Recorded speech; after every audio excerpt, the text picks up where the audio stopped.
Well, good morning. Let me add my word of welcome to Rustin's. I'm going to frame it a little differently. A song came to mind this morning when I walked into the 8 o'clock service, and there were actually people in there. The first thing that came to mind was song lyrics. I don't know who wrote them or who sang them. Somebody will tell me later. Have I told you lately how much I love you? That's what I just want to say to the people that are here today. Have I told you how much I love you? Have I told you that late? Look at you coming out on a day like today to be in the presence of God, to be in the presence of one another, to worship God, to give thanks, fighting the snow, fighting the ice, all of that great stuff. Oh, you're so good to me. Listen to you. You know, it's a good thing to hear also. If we can tune our ears properly, it's a good thing to hear from God.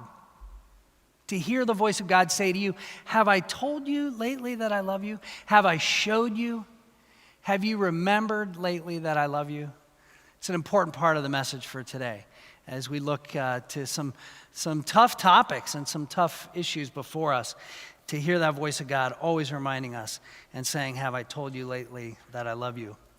Rustin is helping me get something set up here for all of us, but also for those at home, since it's kind of a snowy day, and since we had some things prepared already for those that are worshiping online, but also for those of you that are in the room that can see the screen. And if you, like me, are a visual learner, then this might be helpful, because I'm gonna blast through some statistics and some demographic information, data, and I know that some of you, like me, are very visually oriented. It's the only way that I can tend to remember some things, and so I'm going to use this screen behind me, and I'd give you a chance now to move, if you'd like to move, to see it better. I'm going to refer to it from time to time as we blast through here this morning.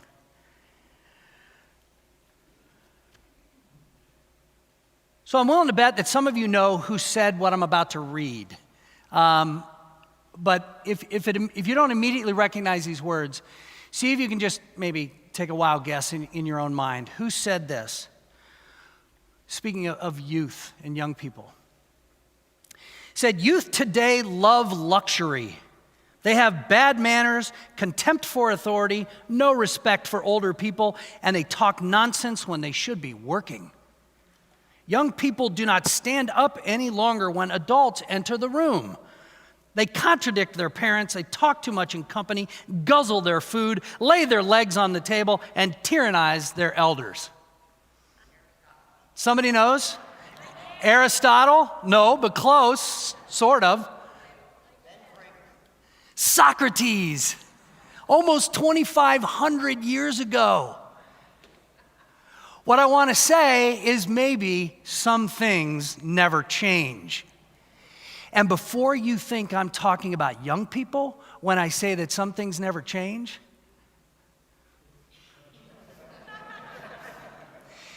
I could also be tipping my cards a little bit that maybe some things never change when it comes to the attitudes of adults toward young people.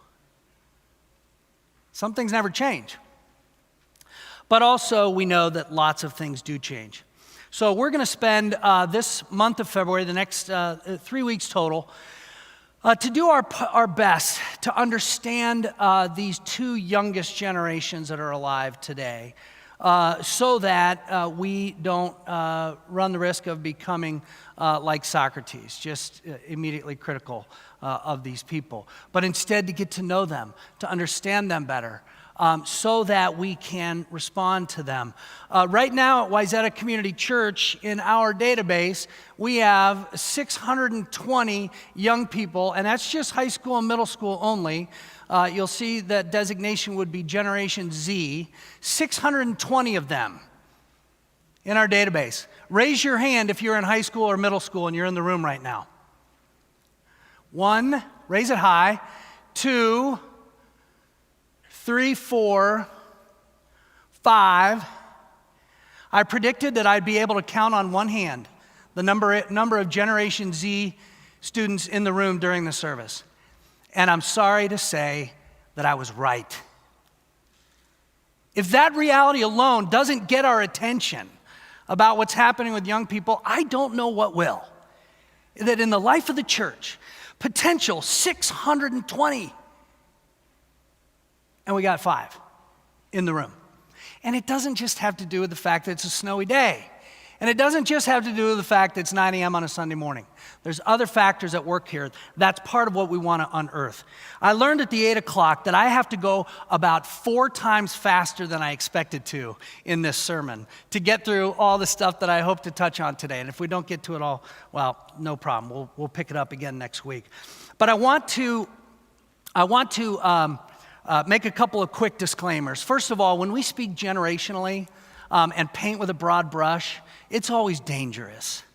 You know, there's always that 80% in the middle that might be fairly accurate, but there's 10% of people on either end of a generation or a description that don't fit that at all. Generationally, it's always dangerous to paint with a broad brush, especially when you're a member of a different generation. I will disclaim myself as a borderline Gen X boomer. I probably relate more to boomers because I was raised by boomers and mentored and brought up in ministry with boomers. Did this just go off on me, Rustin? There it is. How do I avoid that? We'll see. But there's just always a danger in painting with such a broad brush. But it's helpful to at least get, to the heart of some of the matters. I titled this series XYZ, but really we're going to focus primarily on generations Y and Z. XYZ just was cooler and easier to remember. Those 3 represent what they call, the sociologists refer to as the connected generations. Not only because they're connected one to the other, but because they are connected in ways no generations before them connected to that great Wi-Fi in the sky. We're drawing from research from lots of different sources. I can provide those to you. There's too many to name. But most importantly, we want to hear from some expert voices in this regard. So Rustin and I have begun to interview dozens of students and young adults in this congregation, videotaping them, but also audio recording these things so that we can introduce their voices literally into the room as we go along and hear from them about the things that matter most to them. What we're hearing here locally and what the research nationally bears out is that among the biggest issues of concern for them are the 3 topics that we're going to do our best to approach. They are mental health, diversity and inclusion in one sort of category, and then climate change. These are their reported concerns. We're just going to unpack each of those. And a final disclaimer, it's ridiculous. Like, to take any one of these in a single sermon, every one of these could be a sermon series. I mean, every one of these could be a whole year of sermons as we unpack them and really drill down. But what I want to do is just introduce some important topics for you to take home with you. I want to introduce you, especially to these younger 2 generations, so that if that helps you understand and recognize them and be able to empathize with them better, that would be worth the whole effort. And in the midst of it, we have to be listening for the voice of God, for the word that God has for us in this moment and in these days. With that in mind, I want to read a passage from Matthew's Gospel. It's in the 6th chapter, which is the heart of the Sermon on the Mount, which is the heart of Jesus' ministry. The Sermon on the Mount is that longest message he gave to people. The Sermon on the Mount, Matthew 5, 6, and 7. This comes from right in the middle of that. And I think it's our task to not leave the Sermon on the Mount up on the Mount. It's our task to bring it down and to put it to work in our lives, in our church, in our communities, and in our world. Jesus said to them, "Don't worry and say, what are we going to eat? Or what are we going to drink? Or what are we going to wear? Gentiles long for all these things. Your heavenly Father knows that you need them.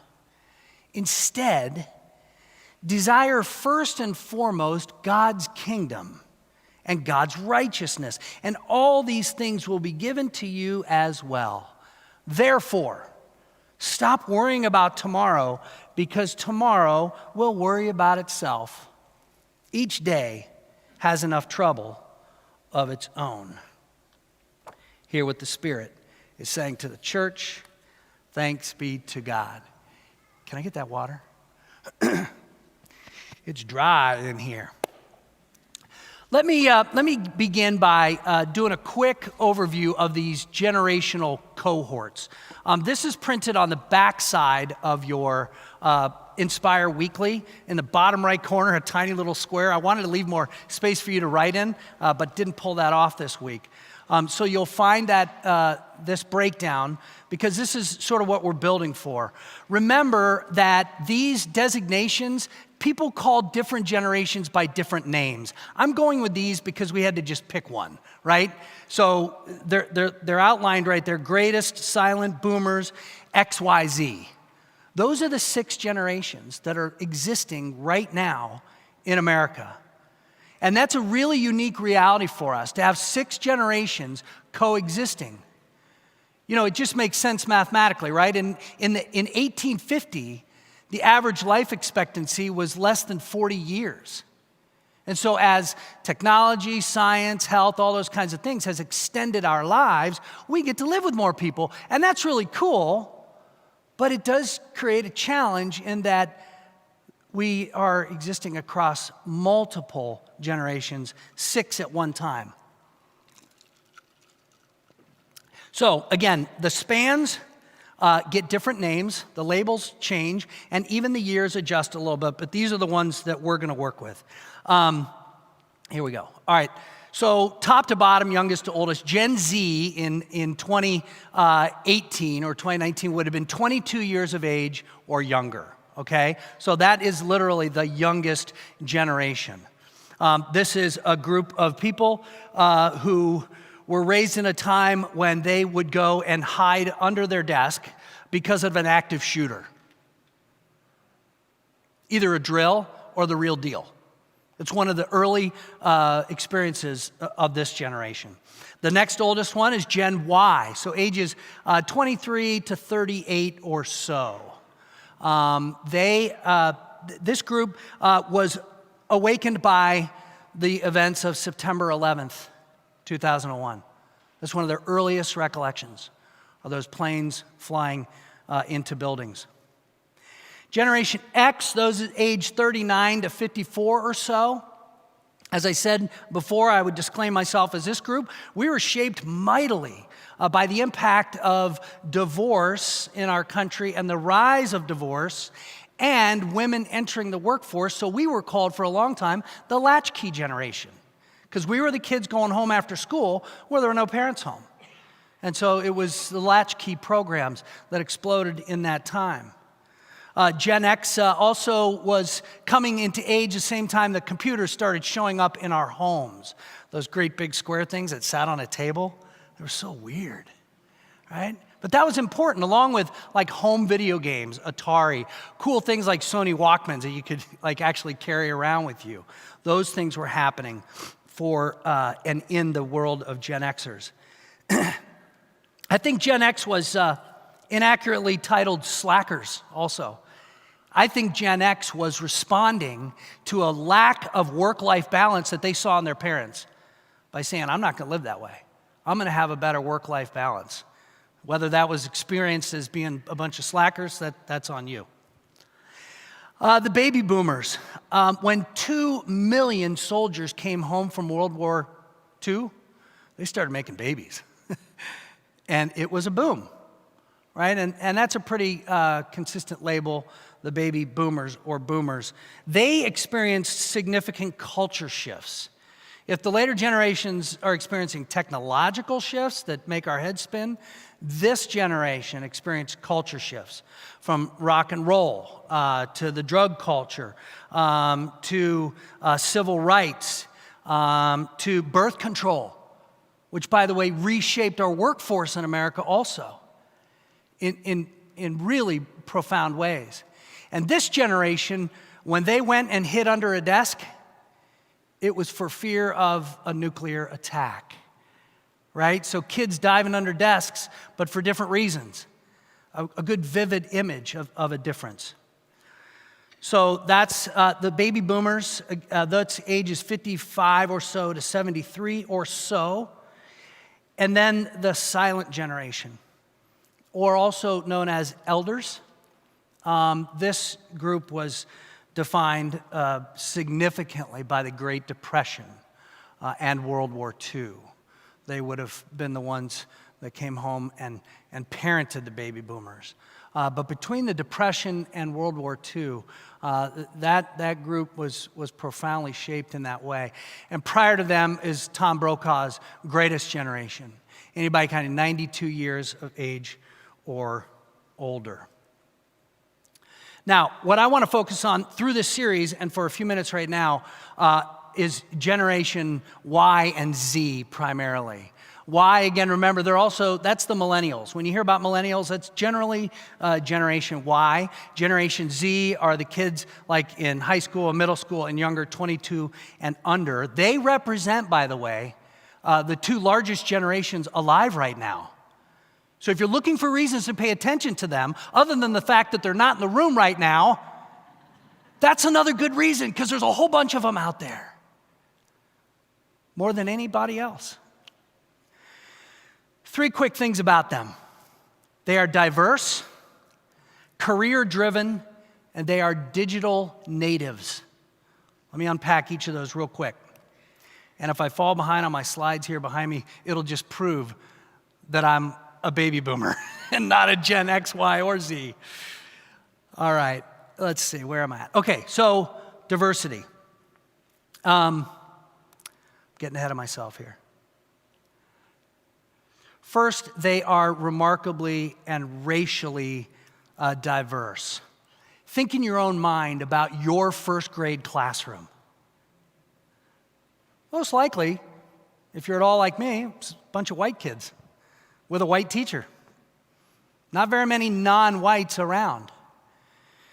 For Generation Z, 48% of Generation Z are non-white people. Almost half. That diversity, it was unknown prior to this moment. I thought I had a graphic for that, Rustin. I do? Where'd it go? Look at me, what a mess. You get the point. There's a racial diversity. Like if you go to a first grade classroom now, it looks like the United Nations. And I think that is to be celebrated, not feared. If in fact God's creation, and we're created in God's image, then we are an incomplete picture if we are only white. It's an incomplete picture of God's creation. So I think that's to be celebrated. Young people in this generation, Generation Z, are more diverse in terms of their gender identity. This was remarkable, but not surprising to me, that 29% of this generation know someone who has changed their gender identity. All 4 of my kids know somebody personally who has changed their gender identity. And when they introduce themselves, they remind you that they prefer he, him, and his. They tell you what their pronouns are because there's such diversity that they need to be more clear than ever before. They are religiously diverse. You know, a couple years ago, Protestantism in America dipped below the 50% mark for the first time ever. We don't ever get to go back to being a majority. We are officially and forever a religiously plural place. We can cry about that if we want to. I don't know why we would. I'm a fan of diversity. But we're never going back to anything else. And this generation, even more so. They represent the largest portion of what we call the nuns, right? That's not a Catholic designation. That means that they check none on the boxes that they get to pick from for their religious affiliation. They affiliate with none. But don't confuse that with a lack of interest in spirituality or things that were historically delivered primarily through churches. They're just finding it in other places. That's what we're going to talk about a lot next week. And for me, that's kind of got me lit up. But as it relates to this diversity reality, it's just expected for them. 39% of the people they regularly interact with are different from them in some important ways. So the first mark of Gen Z, and again, it bleeds over a little bit into millennials and Gen Y, is that they're diverse. The second thing is that they are career-driven. How many of you saw that coming? You did? I kind of did too when I look at my youngest, who's squarely in the middle of this generation. They're career-driven. They're goal-oriented, they're money-minded, and they are the most educated generation of all time. And that kind of all adds up to this idea of career-driven. This sign here was they were asked, what does it look like to be happy? What does happiness look like? 44% of them reported success. Happiness looks like education. Third on the list is family. Like, what's it look like, to be happy? Has something to do with family, like down the list. You can see this is a big shift, especially when you compare it to Gen Y and Gen X. There's almost a full reversal here. It's interesting. They're also very money-minded. This question was, what makes you an adult? What would define you as an adult? 42% of them responded, when I'm financially independent, that means I'm an adult. Really different from Gen Y and millennials, who only 25% of them reported financial independence as a mark of adulthood. Do you see that? How important that difference is? In less than a decade, what does independence look like? It has something to do with money. Gen Z is very money-minded. It might have something to do with like debt and college debt and all that stuff that they're hearing about from their siblings and others. Maybe not for another day. But also this emotional maturity as a mark of adulthood. We see a drop. From Gen Y, almost half of them saying that emotional maturity is a sign of adulthood, where only 23% of Gen Z would report that as a sign or a signal of adulting. I said they're the most educated. 59% of Gen Z are enrolled in college. That same number, like if you cut that same data from each of the previous two generations, you can see it drops pretty steady. So they're just super educated. So they're diverse, they're career-driven, and they are digital natives. What does that mean? What's a digital native? It just means that that's their native language. They don't remember a time in their life when their world wasn't oriented to screens. They don't remember a day when they didn't have a screen in their pocket. I know that's unimaginable for us. Actually, maybe it's not that hard, because even some of us old fogies have a hard time remembering life without email. But do you know that for this generation, email is the most formal form of communication that they use? The rest of it, like 95% of it, is texting and social media platforms and all those things. They're digital natives. They call them screenagers. Have you heard that before? This category as digital natives and this general division, screenagers, comes from a statistic like this. 57% use screens at least 4 hours a day. Okay? I'm guessing that number is actually quite a bit higher, if I'm honest with you. All right. I'd like to shift gears and go to a specific topic, focusing initially on mental health as it relates to this Generation Z. And I'm trying to watch the clock here. I'm not good at this kind of stuff, lecture-y kind of data. I like to preach, but you came out in the snow. So keep taking notes. Trying to paint a quick picture, but a really important picture. When we talk about mental health, We hear this as one of their top 3 issues, as I said, not just nationally, but in our early conversations with students here, it's right at the top of the list. They're very concerned about it. Mental health includes things like, but not totally inclusive list, depression, anxiety, bipolar, attention deficit disorder, things along those lines. I think one of the most important statistics for us to remember is this one related to depressive episodes. There's been a 62% increase since 2011 among 12 to 18-year-olds. 62% increase in depressive episodes. That's stunning. When we look at anxiety, and we can compare ourselves to the world for a moment here, 1 in 5 youths around the world report a battle with anxiety. That would mean that it's getting in the way of their life somehow in significant ways. 1 in 5 youths around the world, but 3 in 10 in the United States dealing with anxiety in some form. I do think it's really interesting, and I'm not going to go super long on it, but if you were to take 2 trend lines and put them, or 2 charts and lay them right over top of themselves, they'd be headed in the exact same skyward trajectory.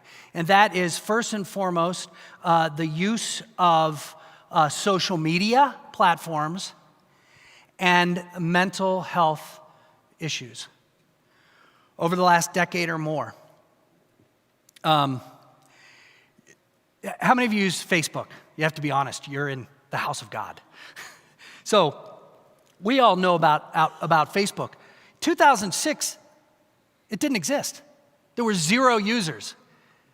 Do you know what the number of users of Facebook is today? Over 2 billion. Okay, so through the roof, right? But that's what us old fogies use. Kids, the second highest used social media platform is YouTube. Massive growth in that. But then there's a whole bunch of others. WhatsApp, Instagram, WeChat, Tumblr, TikTok, Reddit. Do you know Twitter is the 9th most used? I thought it would have been a lot higher, at least if you listen to our news reports, which is really kind of gross that our news has been reduced to 142 characters or whatever the number is. It's 9th on the list of social media platforms being employed. Pinterest and then a couple of others. I don't think that it's an accident that both of those lines are going up. I don't want to harp on social media. I don't want to slam social media alone.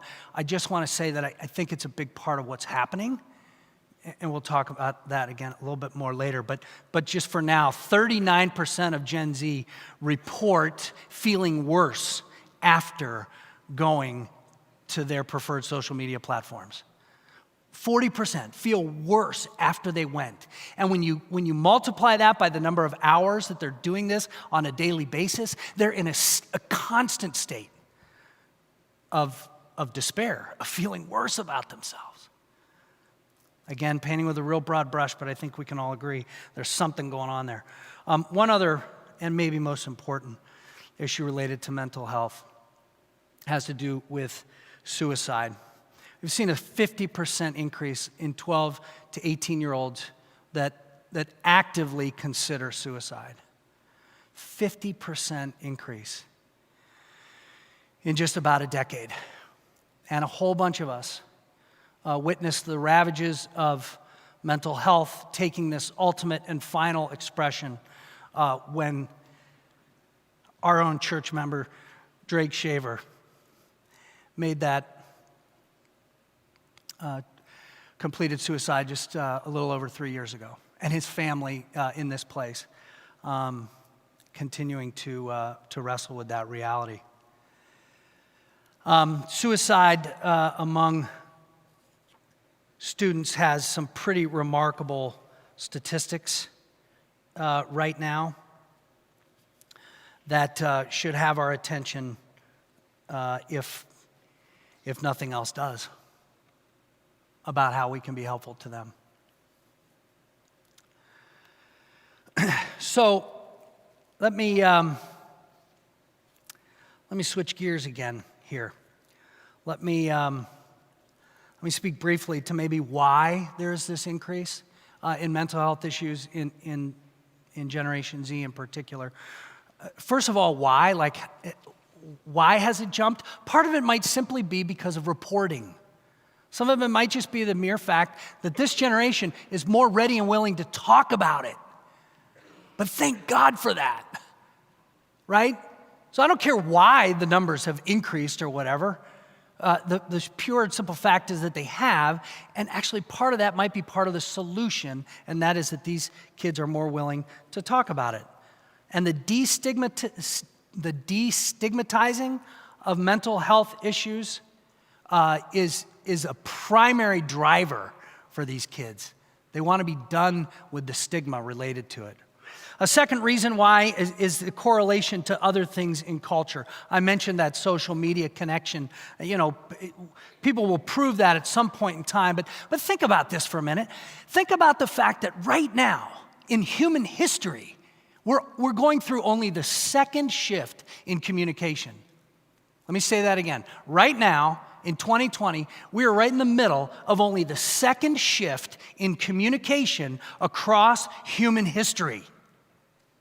The first shift was from primarily oral culture. They can only talk, right? They can only share things. They started writing things down, but 500 years ago, they could start mass producing them. Now it was mass communication, went from an oral tradition to a literate tradition. And think about the impact that had on us, right? We're sitting in here because we're Protestants, not Catholics, because they could start mass producing the Bible. It doesn't just belong to the priests anymore. It belongs to everybody, right? So we don't need them anymore. We're going to protest. We're going to go do our own thing. Well, right now, we're in the middle of the electronic shift. Oral, literate, electronic. And what I would say about that is I think that we're in the middle of the storm, kind of like being in the eye of a hurricane, where it kind of feels calm, but you know things are spinning around you. Where it feels calm, but it was messy a little while ago, I think it's going to get messy again. I just don't think we fully know the impact of that reality. But our kids are feeling it. And they're feeling it primarily through social media. When I was in 7th grade, I sat with the 7th graders and their parents last week, teaching them a milestone class. When I was in 7th grade, if I missed a party on Friday night because I wasn't invited, I probably wouldn't have even heard about it. I probably would have gone to school on Monday, and then maybe heard a little bit about it, and then my feelings would have been hurt, and I would have been, felt left out or whatever. Well, now a 7th grader opens one of their social media platforms, and they see in real time how they're being left out. Right? And who among us doesn't have a kid or a grandkid that's been through that? And what's even crazier is it's a constant scoreboard, because they post a picture, and they're watching the number of likes. And if it doesn't hit a certain threshold, it's a form of judgment. Never mind the bullying and all that stuff that makes it even worse. But to just engage it has an impact that I think we don't have a full understanding of. Because remember, for teenagers, their brains are still forming. They don't have the full tools yet to manage all that judgment, all that other stuff that's going on. And then, in terms of other whys, I'll just summarize them with the 4 big D's: drugs, debt, division, and decline. The opioid crisis, college debt, the division and vitriol that they witness in their parents and grandparents, and the decline of their engagement in the life of the church. Those things just kind of all add up, to making it harder for them than previous generations. And let me be clear in this moment to say that kids aren't the only ones dealing with mental health. I'm way too abundantly and personally aware of that. But I was really struck this week that one of my iconic heroes of my whole lifetime, James Taylor, just released an audio memoir called Break Shot. It's a reference to that shot in pool when the cue hits the rack of balls and they just scatter, right? The break shot. James Taylor himself, upon graduation from high school, spent an entire year in a facility, that was helping him deal with the mental health issues that he was dealing with at that time. I had never heard that story, never knew it before. I haven't heard the whole memoir, but it's fascinating to me. And even in recent times, Gary Goldman is one of the funniest stand-up comedians I've ever heard. He is hilarious, and he's mostly pretty clean, which makes it really amazing. But Gary Goldman himself just put out a movie, kind of documentary, I think it's only on Prime Video, called The Great Depression. A very real, very raw portrayal of his dealing with debilitating depression, even in the midst of this very public sort of life. And we know other stories from newspapers and magazines, but we also know them from our own lives. So what do we do about it? Doggone it, I'm gonna have to do this quicker than I wanted. What can we do? And I mean we, like now I'm back to local. What can we do? What can a place like Wayzata Community Church do? What can you do? First, you can follow their lead, and you can talk about this stuff more. You can just be ready and willing to talk about it and not brush it under the rug as something that they have some kind of choice over. They don't. We have to be ready and willing to talk about it. Remembering that we have 2 ears that are open and 1 mouth that is optional. It's a really good proportion. We have to listen to them. And most of the time, just keep our mouths shut. But follow their lead in that regard. We have an emerging mental health ministry right here at Wayzata Community Church. If you want to learn more about that, talk to any of us on the staff. A group's been organizing. They've got some events coming up in the future. That would be one way that it looks like for us to follow the lead of our young people. Take a mental health first aid class through NAMI. I saw on Friday, Russ and I were doing some work together, and he was wearing a T-shirt under a jacket, and I could see there were some words on it. And when I got him to sort of show me, it said, "You can have Jesus and a therapist too." Right on. Right on. First, we can follow their lead. Second, we must treat mental health just as we do physical ailments. It was almost 12 years ago that Wayzata Community Church's own Jim Ramstead and colleagues in Congress passed the Mental Health Parity Bill, which required insurance companies and other care providers to treat mental health and addiction issues the same as physical ailments. And yet here we are 12 years later, and a majority of places are not adhering to that law. Just like a stomach ache or a fever or a broken tooth or a sprained ankle like my son Logan had this past week. When something like that happens, we take him to see the doctor or the dentist, or we get an x-ray. When something comes up that looks like mental health, you got to treat it like any other ailment. And you got to get help. Wayzata Community Church instituted a safe church policy which addressed this issue and others in the last couple of years. And I got to tell you that my dear friend and brother, Tom Shaver, you talk to him about his son Drake's death, the number one thing he'll tell you, and he's told crowds of people by now because he's begun to speak about it openly, so the number one thing is you just got to get help. You just got to get help. There's an 80 to 90% success rate with depression and anxiety that's treated, that's dealt with, that's faced. So follow their lead. Treat mental health just as we do mental ailments. Develop meaningful relationships. This is the third thing. Develop meaningful relationships. You know what meaningful means?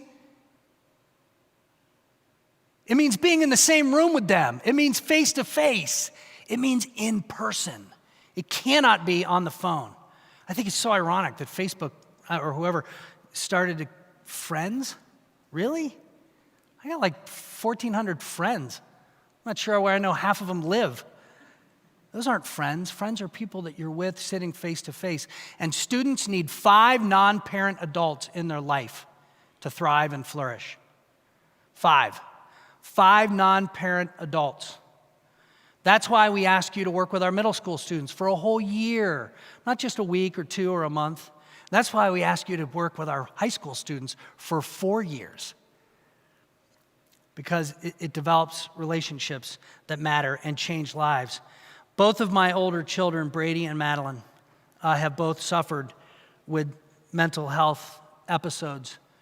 through their college years, and I can tell you, without the adults that they know in this church, they would not have come through as they have.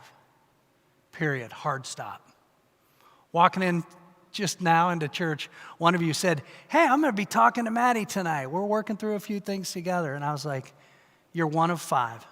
You're one of my 5. You're one of the 5 that she needs." And thank God for you. Camp, by the way, it's not just for kids. It's the best bridge we offer to adulthood. Camp. Huge, huge part of what it looks like to build relationships and to have kids here and at the table. And finally, we just have to bring faith to bear on all of this pain and suffering. We have to bring our faith to bear on it. Jesus is a very compelling character to these generations, but he's compelling to them in different ways than he is to us. It's not about what happens when we die. For them, it's about what happens when we really live. It's not about what we believe, it's about what we do. And if you look to Jesus as your pioneer and perfecter of faith, it's going to mean you got to get to work. You got to take some action.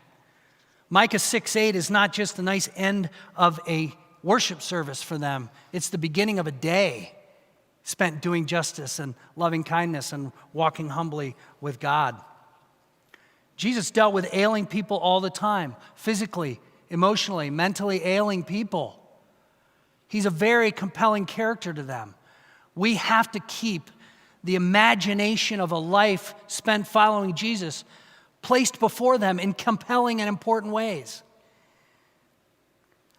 But let me be clear, bringing our faith to bear on this does not mean that we're always going to be happy. The pursuit of happiness is in our Constitution, but that's just a pursuit of happiness. Being a person of faith and bringing faith to bear on this does not mean we're all of a sudden going to be happy, in spite of what a lot of the preachers on TV right now are saying to you. Bringing our faith to bear does not just make us happy. Bringing our faith does not mean that we won't suffer. We will suffer. And bringing our faith to bear on this doesn't mean that we can just pray it away. Prayer is critical in a life of faith, but it's not a transactional deal. And Jesus himself is the one who prayed, my God, why have you forgotten me? Why have you forsaken me?" It's honest, it's real, that's prayer. But it's not prayer for some quick fix. Bringing our faith to bear on this means that we're never alone. Jesus promises to be with us. God gave us the gift of the Spirit, and we have one another. Community is our middle name. We've talked a lot about that. It's one of the key things that these generations also, what they seek and what they crave. Bringing our faith to bear means that we matter to God. And bringing our faith to bear on this means that we're Easter people. That at the end of the story, it's an Easter story. It's the promise that there's always a new day and a new dawn. That as Easter people, we believe very deeply in the fiber of our being that the worst thing is never the last thing. And that there is always hope. That's what it looks like to bring our faith to bear on this. And it means a lot more. As I said, in, even 35 minutes, we scratched the surface, and not even. But I hope it's an invitation to you to have conversations outside this space, to do some of the things that I named that we can do. But above all, hopefully so that whether Socrates was right or not about the young people, hopefully, like Socrates, we might be ready and willing to hold a mirror up to ourselves and to learn from them and to not just hold in judgment, but to engage and trust. Let's pray. Gracious God, be with us as we consider your place in this world and the work that you're doing among young people and among us. Be with us today, oh God, as we go out into this snowy day. Remind us of your eternal presence, we ask in Jesus' name. Amen.